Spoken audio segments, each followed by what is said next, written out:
Sabado ng gabi. Ang paligid ay nababalot ng ningning ng mga bituin at ilaw ng syudad.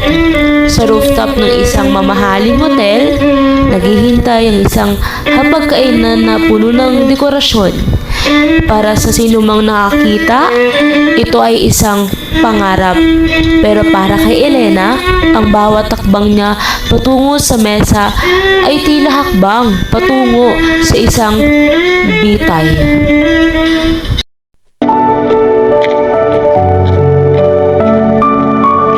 Elena, you look stunning in red.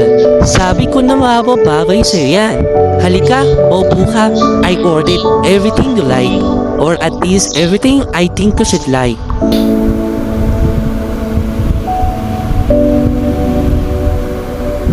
Salamat, Mark. Napakaganda rito. Masyado yata itong magarbo para sa isang dinner lang. Nothing is too much for my future, Elena. Nakaplano na ang lahat. Ang bahay na lilipatan natin sa probinsya, malayo sa ingay, malayo sa mga kaibigan mong walang tutulong. Doon tayo bubuo ng pamilya. Pero Mark, alam mo namang kailangan kong manatili dito sa Manila para sa art gallery ko. Kapipirma ko lang ng contract para sa exhibition sa susunod na buwan. Art gallery, Elena?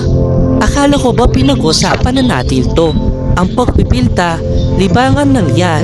Sa oras na maging asawa kita, ang focus mo ay ako. Ang focus mo ay tayo. Hindi yung mga dumi sa canvas na yan. Ate LJ, sa sandali yun, parang narinig ko ang bulong ng sulat sa loob ng bag ko. Papatayin niya ang bawat pangarap mo. Ngayon ko lang napansin. Ang mga mata ni Mark, hindi ito nakatingin sa akin ng may pagmamahal. Nakatingin siya sa akin na parang isang ari-arian. Sa wakas ay mapapasa kamay na niya. Huwag na natin patagalin to.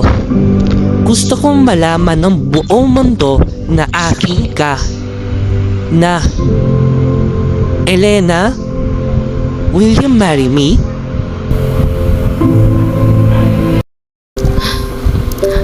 Mark, hindi ko alam. Mabilis ang lahat. Elena, huwag mo akong ipahiya rito. Maraming tao, sabihin mo ang oo. Sabihin mo na. Ate LJ, ang puso kong sumisigaw ng takbo, pero ang katawan ko parang nakapako. Tumingin ako sa paligid. Lahat sila nakangiti. Hinihintay ang sagot ko, pero sa isip ko, nakikita ko ang sarili ko 10 taon mula ngayon. Wasak, walang kulay at nag-iisa sa dilim. Mark, yes.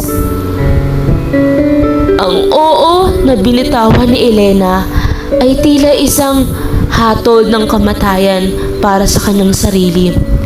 Habang isinusuot ni Mark ang singsing, naramdaman ni Elena ang bigat nito. Hindi ito ganito. Ito ay bakal.